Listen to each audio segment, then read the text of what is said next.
ஓம் நம சிவாய. அனைவருக்கும் வணக்கம். நமது சேனலில் சிவபுராணம் எளிமையாக புரியும் வகையில் பாகமாக பிரித்து தொகுத்து வழங்கியுள்ளோம். தொடர்ந்து சிவபுராணம் பற்றி தெரிந்து கொள்ள நமது சேனலை சப்ஸ்கிரைப் பண்ணுங்க. ஓம் நம சிவாய. சிவபுராணம் பாகம் 1. பிரளயம் ஒன்று உண்டாகி உலகில் உள்ள அனைத்து உயிர்களும் இறந்து போய்விட்டன. உலகின் எப்பகுதியை கண்டாலும் நீரால் சூழப்பட்டு இருந்தன. சகல லோகங்களும் நீரினால் மூழ்கி சமுத்திரமாக காட்சியளித்தன. அந்த பிரளயத்தின் காரணமாக சிருஷ்டிகர்த்தாவான பிரம்மதேவர் மயக்கமுற்று ஆழ்ந்த நித்திரையில் இருந்தார். நீர்ப்பரப்பின் மீது ஆதிசேஷன் மேல் ஸ்ரீமன் நாராயணன் சயனித்திருந்தார்.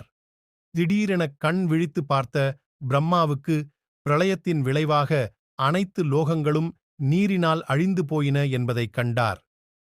பிரளயத்தின் விளைவாக யாவற்றையும் மறந்த பிரம்மதேவருக்கு தாம்தான் சிருஷ்டிகர்த்தா என்ற ஒன்று மட்டும் நினைவில் இருந்தது. மீண்டும் தன் பணியான சிருஷ்டித்தல் தொழிலை செய்யத் தொடங்கினார். தாம் எண்ணிய பணிக்கு உதவும் வகையில் யாரேனும் உள்ளாரா என பார்த்தார். அப்போது ஆனந்த நித்திரையில் இருந்த நாராயணனைக் கண்டார். தான் எண்ணிய பணியை நிறைவேற்ற தனக்கு உதவியாக இருக்கும் வகையில் இன்னொருவரை கண்ட பிரம்மா அவர் அருகில் சென்றார்.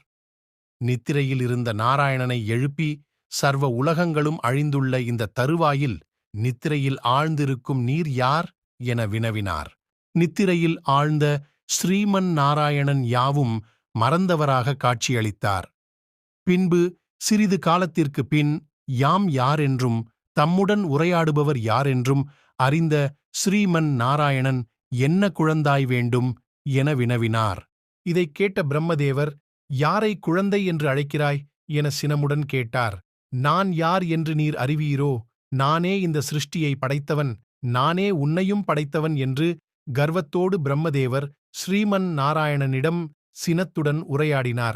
ஸ்ரீமன் நாராயணன் இவரின் பதில் உரையை கேட்டு சினம் கொள்ளாமல் கனிவான குரலில் நீரே எம்மிடமிருந்து தோன்றியவன் என்று பதிலுரையை அளித்தார்.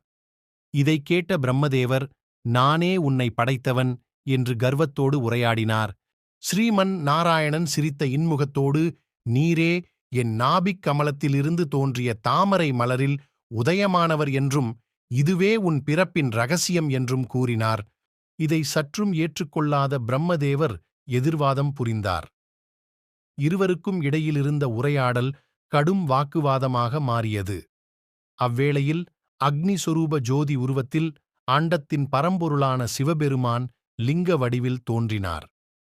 இதைக் கண்ட இருவரும் தம்மை விட சக்தி இன்னொருவர் இருக்கக்கூடும் என அறிந்தனர். அவ்விருவரும் தங்கள் வாதத்திற்கான மூலக் காரணத்தை கூறி, நீரே இதற்கு தீர்வு வழங்க வேண்டும் என்று வேண்டினர். அப்போது லிங்க ரூபத்திலிருந்து ஒரு அசரீரி உருவாகியது.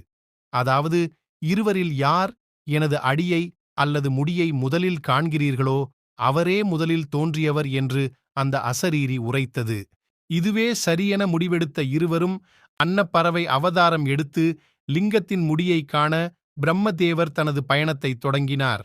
ஸ்ரீமன் நாராயணன் வெண்பன்றியின் அவதாரம் எடுத்து லிங்கத்தின் அடியைக் காண தனது பயணத்தை தொடங்கினா. நன்றி. மேலும் கதைகளை அறிந்து கொள்ள பாகம் 2 சந்திப்போம். இதுபோன்ற ஆன்மீக தகவல்களை அறிந்து கொள்ள நமது சேனலை இப்பொழுதே சப்ஸ்கிரைப் செய்யுங்கள். ஓம் நம சிவாய.